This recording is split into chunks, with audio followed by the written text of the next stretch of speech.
1936, México es atormentado por una dictadura. Esta duró 31 años y dirigida por Porfirio Díaz.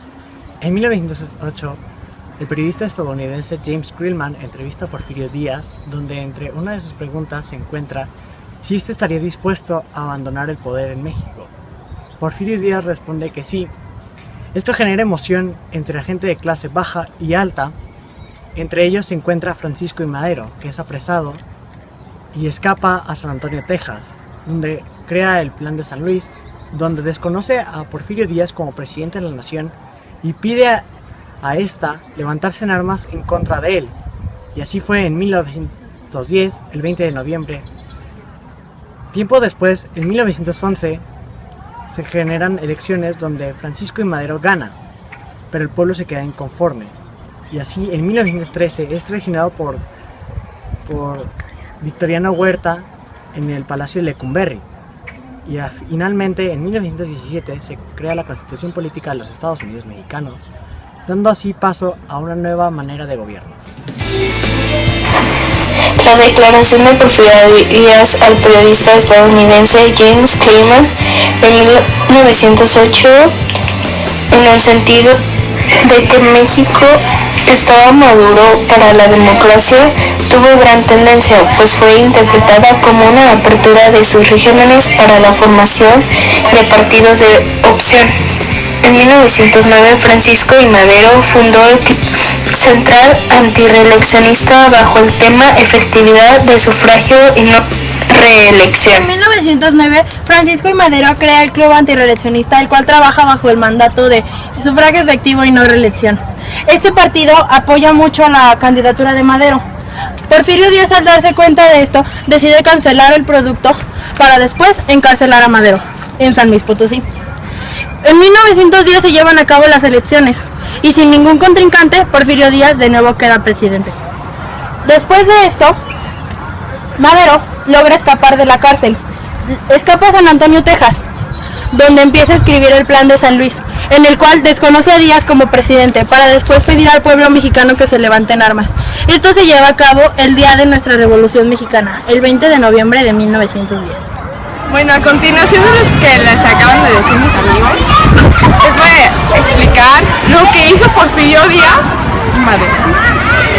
Bueno, Porfirio Díaz se exilió de París, donde murió en 1915. Y en octubre de 1911, Madero obtuvo la presidencia de México, por lo cual no cumplió con las promesas del Plan de San Luis. Bueno, en 1911 se redactó el Plan de Ayala y pues no se desconocía, se desconocía mucho el plan de Francisco I. Madero, que pues era su gobierno, así que no existía ahí. Bueno, Madero se enfrentó a la oposición de diversos sectores y en febrero de 1913 dio un golpe militar a la Ciudad de México con el objetivo de liberar y exigir la libertad. Bueno, era la destrucción de México.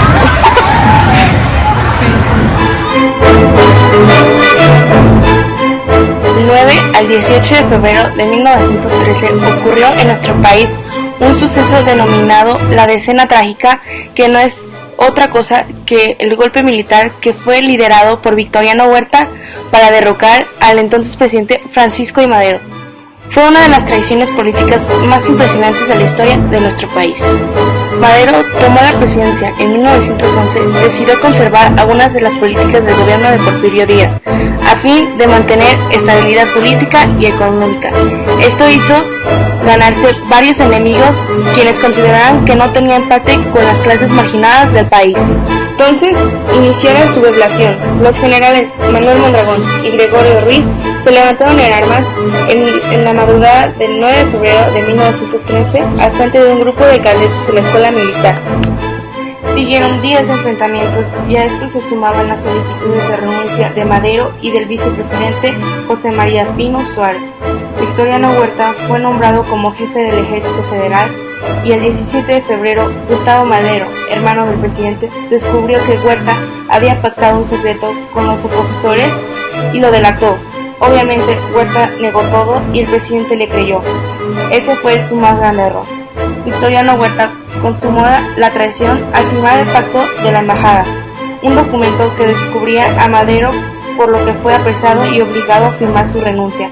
El 20 de febrero, Huerta fue designado como presidente de México.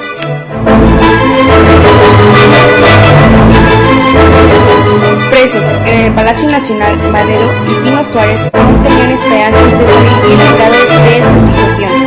Se decía que serían enviados a Cuba, pero el general Miguel Ángeles, también prisionero, no era tan optimista. La mañana del 22 de febrero de 1913, Madero recibió la visita de su madre, doña Mercedes, quien le comunicó que su hermano Gustavo había sido asesinado en la Ciudadela. Pasadas las 10 de la noche de ese mismo día, se presentaron en el Palacio Nacional el mayor de Rudades, Francisco Cárdenas, acompañado de otro hombre, con la orden de trasladar a los prisioneros a la penitencia de Lecumberri. Madero dio un abrazo a Ángeles y le dijo: adiós mi general, nunca volveré a verlo. Madero abordó un auto escoltado por Cárdenas, mientras que Pino Suárez iba en otro vehículo custodiado por Rafael Pimienta. Abandonaron el Palacio Nacional cerca de las 11 de la noche. Los autos avanzaron en dirección a la penitenciaría, pero no se detuvieron en la entrada principal, sino en la parte trasera. Mientras que Madero bajaba del auto, Cárdenas le puso un revólver en el cuello y lo mató de 2 balazos. Pino Suárez fue conducido hasta el muro de la penitenciaría.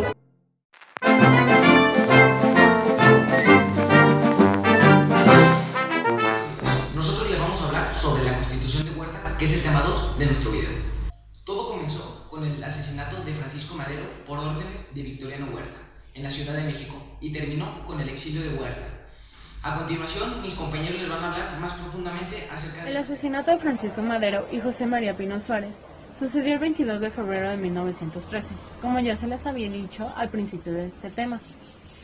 Esto sucedió en el Palacio de Lecumberri, ubicado al noroeste del centro de la Ciudad de México, en la delegación Venustiano Carranza. Es una penitenciaría desde 1976, sede del Archivo General de la Nación. El personaje que ejecutó esto fue el comandante de las Fuerzas Armadas, Victoriano Huerta, quien tras traicionar a Madero y Pino Suárez, dio un golpe de estado para lograr subir al poder. Logró subir al poder, pero no logró ni un año en este. Gracias a la ley de fugas, que es un tipo de ejecución extrajudicial, que consiste en simular la fuga de un detenido, especialmente cuando es conducido de un punto a otro, para así poder suprimir la fuerza que lo custodia y encubrir el asesinato del preso tras el precepto legal, que permite hacer fuego sobre el fugitivo que no obedece al alto conminatorio de los guardias.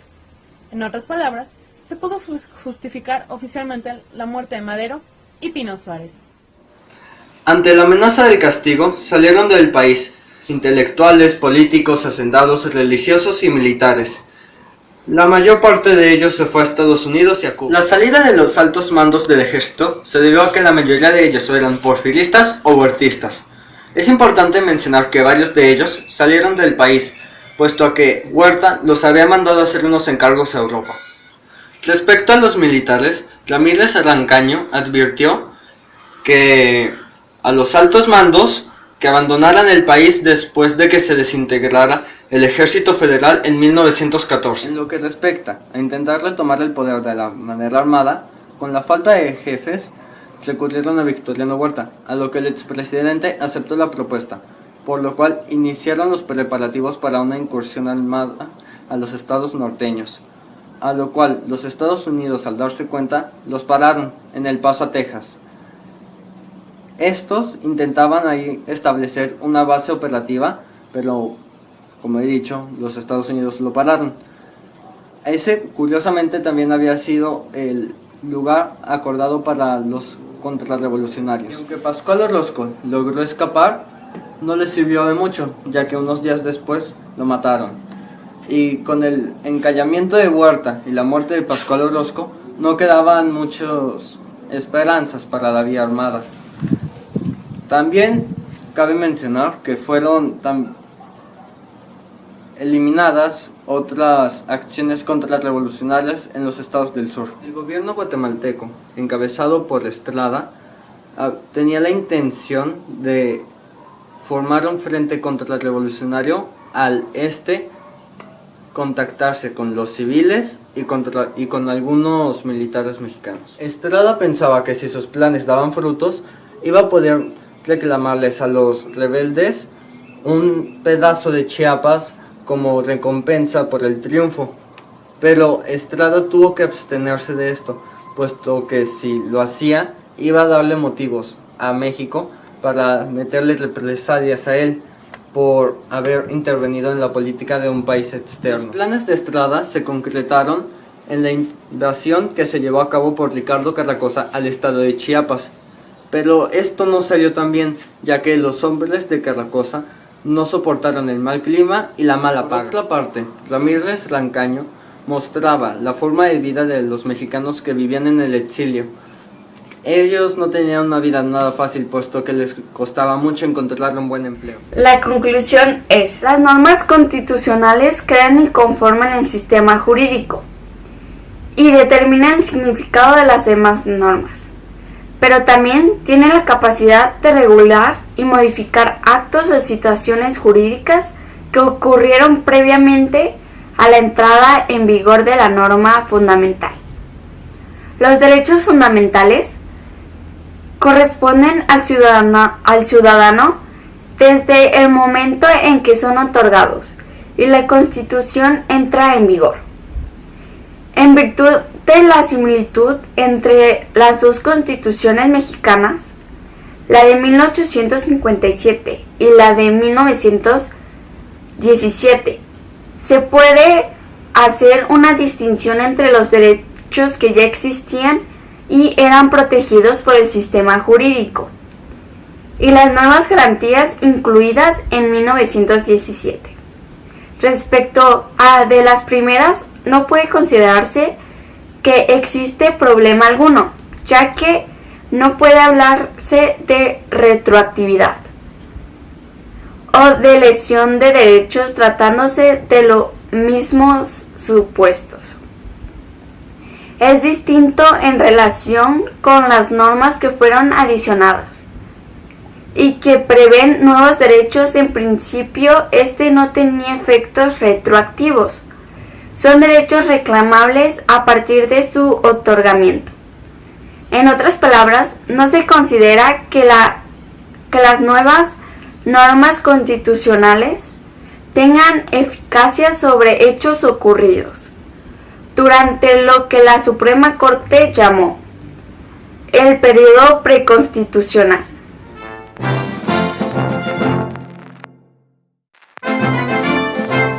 Buenas tardes, amigos, hoy les vamos a dar unas buenas clases de historia, en donde hablaremos de temas como el constitucionalismo, la escapada de Huerta y la muerte de Carranza.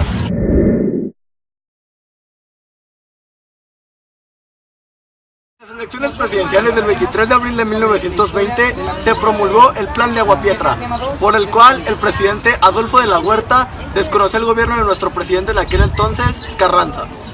Victoriano Huerta, el indígena de Colotlán, Jalisco, que se había hecho del poder tras arrebatárselo a Francisco y Madero, había llegado al puerto de México la mañana del 17 de julio de 1914, después de haber renunciado a la presidencia del país, donde permaneció 17 meses. Coatzacoalcos sería el último lugar del país que pisaría. La siguiente parada era el exilio. Detalles de sus últimos días en México y la ruta que siguió para llegar a Coatzacoalcos aparecen desdibujados y escasamente documentados. Huerta debió partir en medio de la zozobra, alejándose de la ruta más lógica para llegar al puerto, donde huiría siempre custodiado y refugiándose en el alcohol. En el año de 1920 llegaba a su fin el periodo del gobierno del presidente Venustiano Carranza, y pese a su intención de estabilizar el país, no fue posible debido a las acciones tomadas en su gobierno. Con el asesinato de Venustiano Carranza se declaró el triunfo de la rebelión de Agua Prieta. En consecuencia, el poder ejecutivo fue tomado de manera interina por Adolfo de la Huerta, el 1 de junio de 1920. Producto del movimiento que derrocó a don Venustiano Carranza, finalmente, el 1 de diciembre de 1920, el general Álvaro Obregón asumió el cargo de presidente de la República. Bueno, este es el pulso de Carranza. En el año de 1920 llega a su fin el periodo del gobierno del presidente Venustiano Carranza. El 23 de abril de 1920, en el Plan de Agua Prieta. el general Adolfo de la Huerta desconoció el gobierno de Carranza. Sí, así como lo oí. El día 9 de mayo, las fuerzas carrancistas fueron atacadas en Apizaco, Tlaxcala, donde destacó la caballería del colegio militar, quien logró rechazar al enemigo. Después de este evento, se presentaron deserciones que se acentuaban cuando eran atacados. A pesar de todo, las fuerzas carrancistas lograron rechazar al enemigo en varias ocasiones. Cuando empezó la organización para abandonar los trenes, el enemigo atacó otra vez. En esta ocasión, las fuerzas carrancistas no tuvieron la impetu de contener el ataque y fue una derrota total, una miseria. Venustiano Carranza llegó con un grupo de leales a Tlaxcalatongo entre las 3 y las 4 de la tarde, pero en la noche del 21 de mayo de 1920, aproximadamente entre las 4 y las 3 de la mañana, por el río de Necaxa, un grupo de hombres armados, encabezado por Rodolfo Herrero, dispararon sobre la choza donde descansaba don Venustiano Carranza, dándole muerte.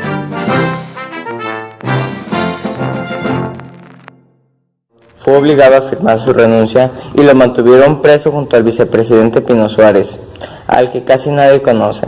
La noche del 22 de febrero de 1913 los llevaron al Palacio de Lecumberri y les indicaron que deberían entrar por la puerta trasera, a lo que Madero dijo: "No hay puerta trasera". Lo obligaron a bajar del auto y lo mataron con un disparo en la cabeza. Después bajaron al presidente Pino Suárez y también fue asesinado. Pedro Lascurain asumió la presidencia, puesto que tuvo por 45 minutos suficientes para nombrar a Victoriano Huerta secretario de Gobernación y renunciar para que él subiera al poder. El 3 de marzo fue redactado el Plan de Guadalupe, que pretendía eliminar cualquier pretensión de legitimidad que el gobierno de Victoriano Huerta pudo haber tenido y anunciaba la convocatoria a las elecciones, una vez que la paz se había establecido. Venustiano Carranza firmó dicho tratado el 26. El plan constaba de 7 artículos en los cuales se desconoce al general Victoriano Huerta como presidente de la República, a los poderes legislativos, judiciales y federales y a los gobiernos de los estados. Dos de los principales personajes que se sumaron a la causa de Carranza fueron Álvaro Obregón y Emiliano Zapata. Durante el gobierno de Huerta, Francisco Carvajal fue el ministro de la Suprema Corte de Justicia y secretario de Relaciones Exteriores. Por eso, cuando Huerta renunció en 1914, recayó sobre él de manera interina la presidencia de México. En 1917, el poder pasó a manos de Carranza. Lo más importante de su mandato fue que, en ese mismo año, redactó bajo su presidencia la Constitución Política de los Estados Unidos Mexicanos de 1917, la cual no sigue siendo vigente en la actualidad, aunque con bastantes modificaciones. Sin embargo, Carranza no era muy querido por el pueblo. El 23 de abril de 1920, Plutarco Elías Calles y Adolfo de la Huerta emitieron el Plan de Agua Prieta, en donde se desconocía al entonces presidente. Posteriormente, Álvaro Obregón se sumó a ellos. El plan contemplaba el nombramiento de un presidente provisional, durante cuyo mandato se convocarían elecciones oportunamente. Carranza decide trasladar el gabinete de gobierno a Veracruz, pero en el camino es asesinado en un pueblo llamado Tlaxcalatongo. A la muerte de Carranza asume la presidencia temporalmente Adolfo de la Huerta, hasta la elección que pondría a Obregón en el poder. Calles ocupó el cargo de secretario de Guerra y Marina durante el interinato de Adolfo de la Huerta y fue secretario de Gobernación en el gabinete de Obregón. Su cercanía hacia Obregón era tal que se decía que era el brazo derecho. Fue gracias a esta relación que, sin mucho esfuerzo, Calles ocupó la silla presidencial a los 47 años de edad, aunque sí hubo de sofocar la rebelión encabezada por Adolfo de la Huerta y ganarle a su único contrincante, Ángel Flores. Tomó posesión del cargo a las 12 horas el 1 de diciembre de 1924.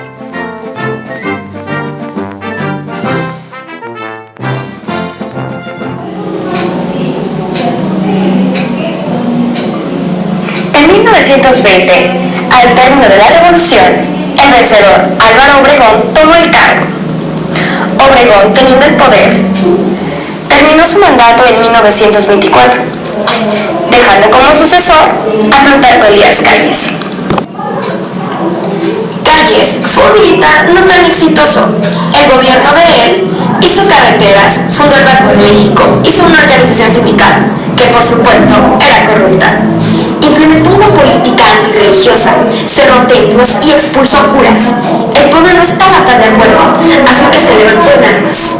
Y así comenzó la Guerra Cristera. Obregón quería regresar al poder y como el pueblo no estaba tan contento con las decisiones que tomaba Calles, Obregón utilizó esto a su favor. Obregón cambió la Constitución de 1917 y pudo reelegirse. Y, como es algo de esperarse, esto no le cayó muy bien a Plutarco, ya que lo eliminó del poder. Pero misteriosamente, Obregón fue asesinado por un fanático religioso. ¿Será que Calles lo mató? Es algo que no podremos saber. La Guerra Cristera duró un periodo de 3 años, de 1926 a 1929. La Guerra Cristera se extendió por todo México, en especial en los Altos de Jalisco, donde muchas de las víctimas fueron colgadas en árboles que se encuentran localizados en Arandas, Tepatitlán y otros municipios del estado de Jalisco. Por esta misma razón, ahora en la actualidad, donde están los árboles, se le conoce como Harina Roja, como tributo a las víctimas de esa época. Los llamados cristeros luchaban en nombre de Viva Cristo Rey. Esa era la razón por la cual los impulsaba a luchar contra esta guerra y los que los llevó victoriosos. En la Guerra Cristera hubo presencia de niños mártires que luchaban en nombre de la Virgen María y de Viva Cristo Rey, así como también santos. Uno de ellos muy reconocido fue Aneisendo González Flores, que murió torturado y fusilado por creer en Cristo. Y para por fin darle fin a esta guerra tan sangrienta, los obispos y el pueblo trataron de negociar con Calles, con la ayuda y mediación de Estados Unidos. Así, en 1929, se logró que el Estado eliminara la ley, y así los cristeros quedaron victoriosos.